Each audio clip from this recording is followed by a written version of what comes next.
ವಿದ್ಯೆಯನ್ನು ಕೊಡೋದು, ನೀತಿಯನ್ನು ಕಲಿಸೋದು, ತಿಳುವಳಿಕೆ ಕೊಡೋದು, ಸಂಸಾರಕ್ಕೆ ಸೂತ್ರಗಳನ್ನು ಕೊಟ್ಟು ಆದರ್ಶ ವ್ಯಕ್ತಿಯನ್ನಾಗಿ ಮಾಡ್ತಕ್ಕಂಥದ್ದು. ಇಲ್ಲಿ ಭಗವಂತ ಮನುಷ್ಯರನ್ನು ಹುಟ್ಟಿಸಿದ ಮೇಲೆ ಅವನಿಗೆ ಬೇಕಾಗುವ ಎಲ್ಲ ಸವಲತ್ತುಗಳನ್ನು ಕೊಡಬೇಕು. ಅವನು ಯಾವ ಸವಲತ್ತು ಕೊಟ್ಟ? ವಿಶೇಷವಾಗಿ ಆಯುಷ್ಯು, ಆರೋಗ್ಯ. Wealth is lot, something is lot. Money is lot, something is lot. Health is lot, everything is lot. ಆರೋಗ್ಯ ಏನಾದರೂ ಕೆಟ್ಟರೆ ಎಲ್ಲವನ್ನೂ ಕಳ್ಕೊಳ್ತಾನೆ ಮನುಷ್ಯ. ಏನಿದ್ರೇನು ಆರೋಗ್ಯ ಭಾಗ್ಯ ಇಲ್ಲದೆ ಹೋದರೆ ಆಯುಷ್ಯ ರೇಖೆ ಇದ್ದೇನು, ಸಂಪತ್ತು ರೇಖೆ ಇದ್ದೇನು. ಆರೋಗ್ಯ ಇಲ್ಲದವ್ರು ಏನು ಮಾಡ್ತಾನೆ? ಏನೂ ಮಾಡೋಕ್ಕಾಗಲ್ಲ. ಹಾಗಾಗಿ ಭಗವಂತನ ಪ್ರೇರಣೆ ಇಂತಹ ಗಿಡಮೂಲಿಕೆಗಳನ್ನು ಮನುಷ್ಯನಿಗೆ ವರವಾಗಿ ಕೊಟ್ಟ. ಇದನ್ನು ತಿಂದು ನೀನು ಉಪಯೋಗ ಮಾಡಿಕೊಂಡು ಸದೃಢವಾಗಿ ಬಾಳು, ಆರೋಗ್ಯವಂತನಾಗಿ ಬಾಳು, ಭೂಮಿಯ ಮೇಲೆ ಸದಾಕಾಲ ಎಂದು ಒಳ್ಳೆಯದನ್ನು ಮಾಡು ಅಂತೇಳಿ ಇಂತಹ ಗಿಡಮೂಲಿಕೆಗಳನ್ನು ಕೊಟ್ಟ ಭಗವಂತ. ಇದು ಇವುಗಳ ಹಿಂದೆ ಹೋಗ್ತದೆ. ಸಮುದ್ರ ಮತನಾಯಿತು, ಇಲ್ಲಿ ಬರೆದಿದ್ದೀರಾ? ಸಮುದ್ರ ಮತನಾಯಿತು. ಸಮುದ್ರ ಮತ ರಾಕ್ಷಸರು ದೇವತೆಗಳು ಆದೇಶ ಕಟ್ಟಿ ಎಳೆದರು. ಎಲ್ಲ ಬಂತು. ಲಕ್ಷ್ಮಿ ಬಂತು, ಐರಾವತ ಬಂತು, ಕನಕಾದಿಗಳು ಬಂದು, ವಿಷ ಬಂತು. ಎಲ್ಲರೂ ಹಂಚ್ಕೊಂಡ್ರು. ವಿಷವನ್ನು ಯಾರು ಹಂಚ್ಕೊಳ್ಳಿಲ್ಲ. ಆವಾಗ ಪರಮಾತ್ಮ ಕುಡ್ದ. ಆವಾಗ ಅವನಿಗೆ ಯೋಚನೆ ಆಯಿತು, ಸಕಲ ಸಂಪತ್ತೆಲ್ಲ ಕೊಟ್ಟುಬಿಟ್ಟೆ ನಾನು, ಸಮುದ್ರದಲ್ಲಿ ವಿಷವೂ ಬಂದುಬಿಡ್ತು, ಇದನ್ನು ನಾನು ಕುಡಿದೆ, ಇದರಿಂದ ಪಾರಾಗೋದು ಹೇಗೆ? ಬಹುಶಃ ಈ ವಿಷ ಈ ಜನರ ಮೇಲೆ ಹೋದರೆ ಏನಾಗ್ತಿತ್ತು? ಕಾರ್ಕೋಟ ವಿಷ. ಅದಕ್ಕೆ ಯೋಚನೆ ಮಾಡಿ ಈ ಧನ್ವಂತರಿಯನ್ನೂ ಕೊಟ್ಟ. ಈ ಧನ್ವಂತರಿ ಎಲ್ಲಿಂದ ಬಂತು ಅಂದರೆ ಸಮುದ್ರದಿಂದ, ನೀರಿನಿಂದ, ಸಾಗರದಿಂದ ಬಂತು. ಇದು ಆ ಒಂದು ದೇವತೆಯ ರೂಪದಲ್ಲಿ ಬಂತು. ನಮ್ಮಲ್ಲಿ ಕೇಳಲಿಕ್ಕೆ ಬುರುಳಿ, ಕಾಮತ್ತು ಎಲ್ಲ ಬಂದಿದ್ದರು ಈ ವಿಚಾರವಾಗಿ. ಕೆಲವು ಸೂಚನೆಗಳನ್ನು ಹೇಳಿದ್ವಿ ನಾವು. ನೀವು ಯಾಗ ಮಾಡುವಂಥ ಜಾಗದಲ್ಲಿ ವೃಕ್ಷ ಇರಬೇಕು, ಅಲ್ಲಿ ಒಂದು ಹುತ್ತ ಇರಬೇಕು, ಅಲ್ಲಿ ಒಂದು ಎಕ್ಕದ ಗಿಡ ಇರಬೇಕು, ಮತ್ತು ಸಮುದ್ರ ಪೂಜೆಯನ್ನು ಮಾಡಬೇಕು. ಯಾಕೆಂದರೆ ಮೂಲ ಸಮುದ್ರವೇ ಮೂಲ. ಇದಕ್ಕೆ ಗಿಡ, ವೃಕ್ಷ, ಬಳ್ಳಿ ಇದಕ್ಕೆಲ್ಲ ಸಮುದ್ರವೇ ಮೂಲ. ಅಲ್ಲಿಂದ ತರಬೇಕು.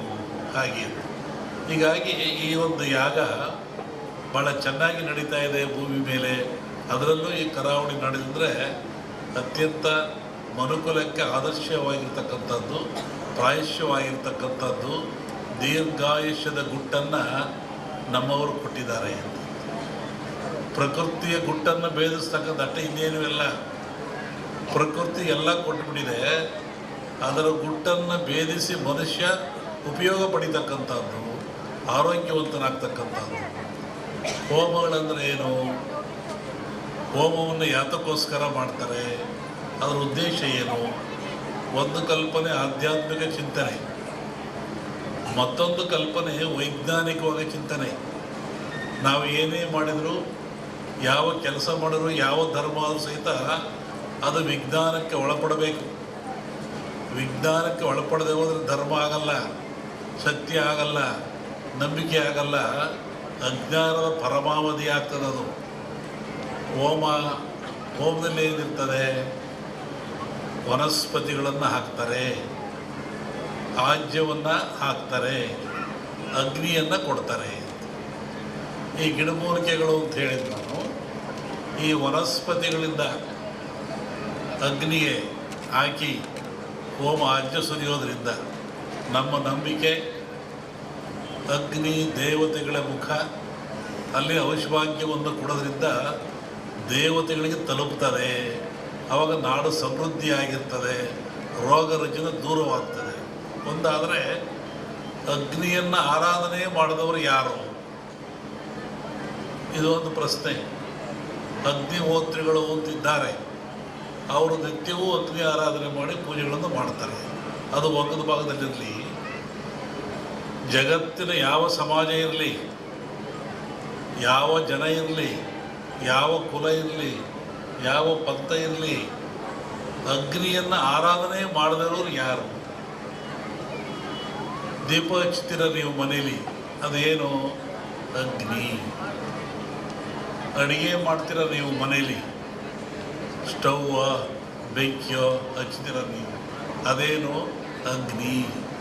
ನಾವು ನಿತ್ಯ ಬಾಳಲಿಕ್ಕಾಗಿ ಬದುಕಲಿಕ್ಕಾಗಿ ಆಹಾರ ತಯಾರು ಮಾಡ್ತೀವಲ್ಲ, ಅದು ಯಾವುದು? ಅಗ್ನಿಯ ಮುಖಾಂತರ. ಹಾಗೆ ಅಗ್ನಿ ಜಗತ್ತಿನ ಚರಾಚರಕ್ಕೆ, ಮನುಕುಲಕ್ಕೆ ಆದರ್ಶ, ಅವಶ್ಯಕ. ಅಗ್ನಿಯಿಂದ ಯಾವುದೂ ಇಲ್ಲ. ಧಾರ್ಮಿಕವನಾಗಿ ಅಗ್ನಿಗೆ ಭವಿಷ್ಯವನ್ನು ಕೊಡ್ತೀವಿ ಅಂತ ಹೇಳೋದು ಒಂದಾದರೆ, ಅದನ್ನು ವಿರೋಧ ಮಾಡೋದು ಒಳ್ಳೆತನ ಅಲ್ಲ. ಯಾಕೆ ವಿರೋಧ ಹೇಳಿದ್ರೆ, ಅಗ್ನಿಯೇ ಆಧಾರ ನಮಗೆ. ಅನ್ನ ಮಾಡಲಿಕ್ಕೆ, ಚಹಾ ಕುಡಿಲಿಕ್ಕೆ, ಒಂದು ರೊಟ್ಟಿ ಮಾಡಿಕೊಳ್ಳಲಿಕ್ಕೆ ಏನು ತಿನ್ನೋಕೆ ಅಗ್ನಿ ಬೇಕು. ಅಗ್ನಿ ದೈವೋ ಭವ. ವೈಜ್ಞಾನಿಕೂ ಅಗ್ನಿ ನಮಗೆ ಬೇಕಾಗ್ತಾನೆ. ಆನಂತರ ಕಟ್ಟಿಗೆಗಳು, ಎಕ್ಕ, ಮಾವು, ಮುತ್ತುಗ ಇವೆಲ್ಲ ಬರ್ತವೆ. ಒಂದೊಂದು ಗಿಡದಲ್ಲಿ ಒಂದೊಂದು ಶಕ್ತಿ ಇರ್ತದೆ, ಒಂದೊಂದು ಫಲವನ್ನು ಕೊಡ್ತವೆ. ಕಾಡಿನಲ್ಲಿ ಋಷಿಗಳು ಆಶ್ರಮದಲ್ಲಿ ಯಜ್ಞವನ್ನು ಮಾಡ್ತಾಯಿದ್ರು, ಹೋಮವನ್ನು ಮಾಡ್ತಾಯಿದ್ರು. ಅಂದರೆ ಆ ಧೂಮದಿಂದ, ಆ ಹೊಗೆಯಿಂದ ಪರಿಸರ ಶುದ್ಧವಾಗ್ತಾ ಇತ್ತು. ಮತ್ತೊಂದು ಒಳ್ಳೆಯ ಮಳೆ ಬೆಳೆಗಳು ಬರ್ತಾಯಿತ್ತು. ಕ್ರೂರವಾದ ಪ್ರಾಣಿಗಳು, ಕಾಡಿನಾಗ ಯಾರು ಇರ್ತಾರೆ? ಕ್ರೂರವಾದ ಪ್ರಾಣಿಗಳಿರ್ತವೆ. ಆ ಪ್ರಾಣಿಗಳು ಸಹಿತ ಮನುಷ್ಯನನ್ನು ಹಿಂಸೆ ಮಾಡಲ್ಲ.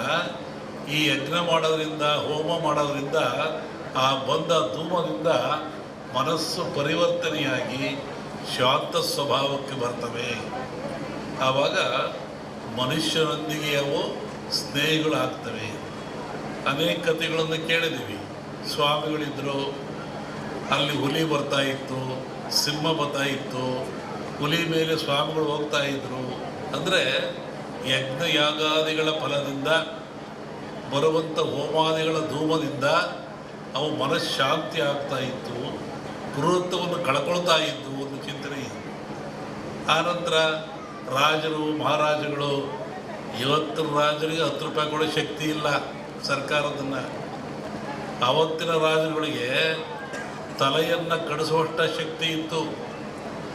ಇದ್ದಲ್ಲೇ ಆದೇಶ ಕೊಡ್ತೆ ತಲೆ ಕಟ್ಟು ಮಾಡುವುದಿದ್ದ ಅವನು. ಅಂತಹ ಶಕ್ತಿ ಅವನಿಗಿತ್ತು, ಸಾರ್ವಭೌಮತ್ವವಿತ್ತು. ಅಂಥವ್ರು ಏನು ಮಾಡ್ತಾಯಿದ್ರು? ನಾರುಮುಡಿಯಲ್ಲಿ, ಬರಿಗಾಲಿನಲ್ಲಿ ಕಾಡಿಗೆ ಹೋಗಿ, ಆಶ್ರಮಕ್ಕೆ ಹೋಗಿ, ಋಷಿಗಳ ಮುನಿಗಳಿಗೆ ಶಿರವಾಗಿ ಆ ಅಗ್ನಿ